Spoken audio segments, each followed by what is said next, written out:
Hi, my name is Marcus Smith, and I'm a freelance journalist based in Bristol. I write things, I produce things, and present things for the BBC and for like local newspapers and websites and magazines, etc.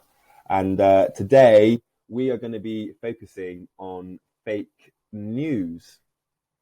What is fake news? Where does it come from?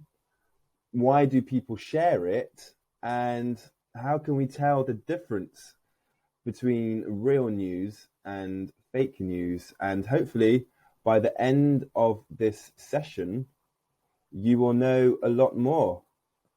Hopefully.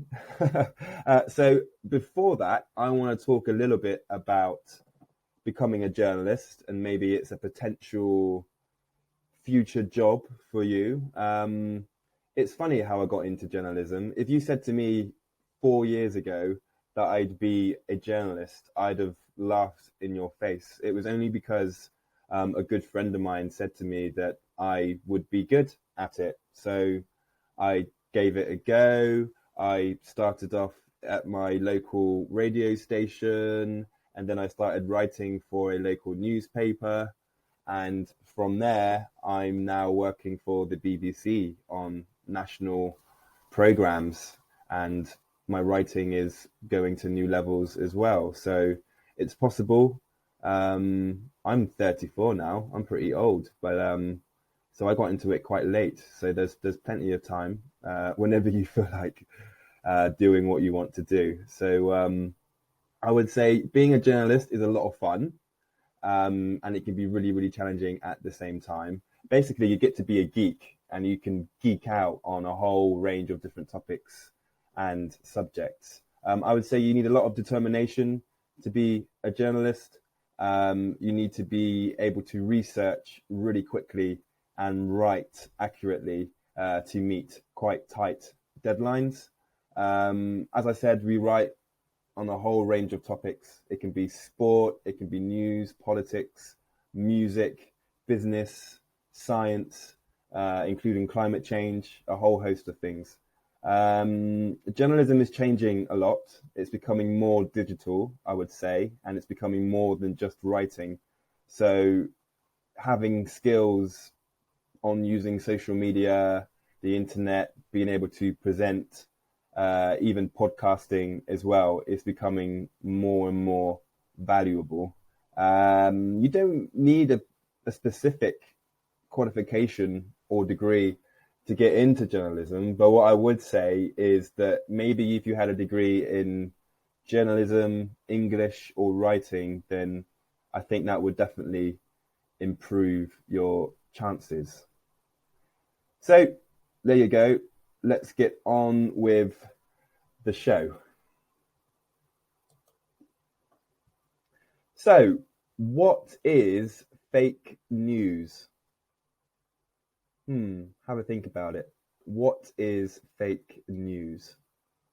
So, I have a definition here from the BBC, and they say that fake news is false information distributed deliberately and usually for political or commercial purposes. So what does that mean? So basically, it's made up stories and information. I guess we would maybe say lies. It's meant to be widely shared, perhaps to shock or to scare people. Usually, it can be to also persuade people to think a certain way or to maybe vote a certain way. Or simply, fake news can be used to make money from advertising, also known as clickbait. So sometimes every time you click on a website or click on a particular news story on the side of your website or at the bottom, the headline can be quite sensational or fake sometimes to reel you in. And every time you click it, that company or newspaper or website makes money. Clickbait. That's how it works. Okay, so now it's time for the first exercise. And you may well know it. It's a game called Two Truths and One Lie. So I want each of you to come up with three statements or three facts. Two are true and one is a lie. Okay? It can be about anything. It can be about yourself, friends, family, or even better, it could be about the environment or renewable energy or fossil fuels. So you may want to do a bit of research to make sure that you're saying the right thing.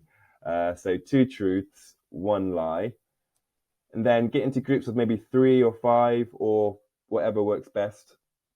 And yeah, go around the group. Each person will say their 3 statements, and then it's up to the rest of the group to be asking the right questions to find out what is true and what is not. So you need to think like a journalist, okay?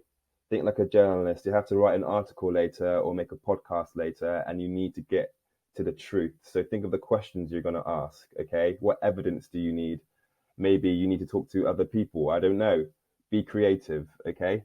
And then, yeah, once you've done that, we'll get on to exercise number 2, which is just further in this video after you've paused it now to play this game. All right? Good luck.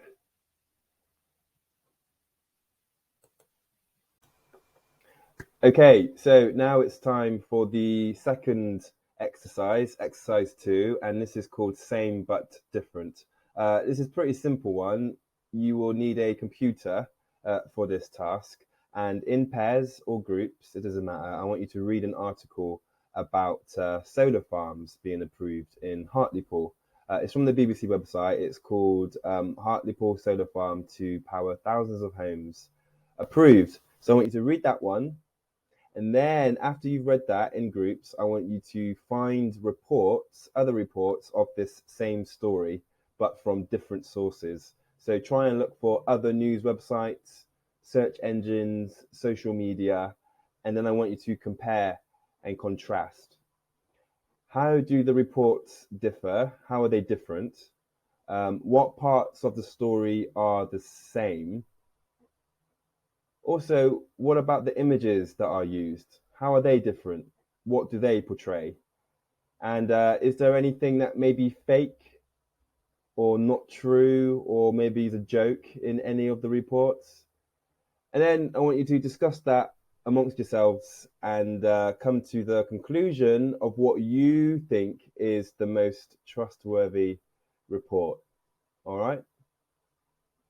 That's me done. I hope it all goes well. Thanks for your time. Cheers.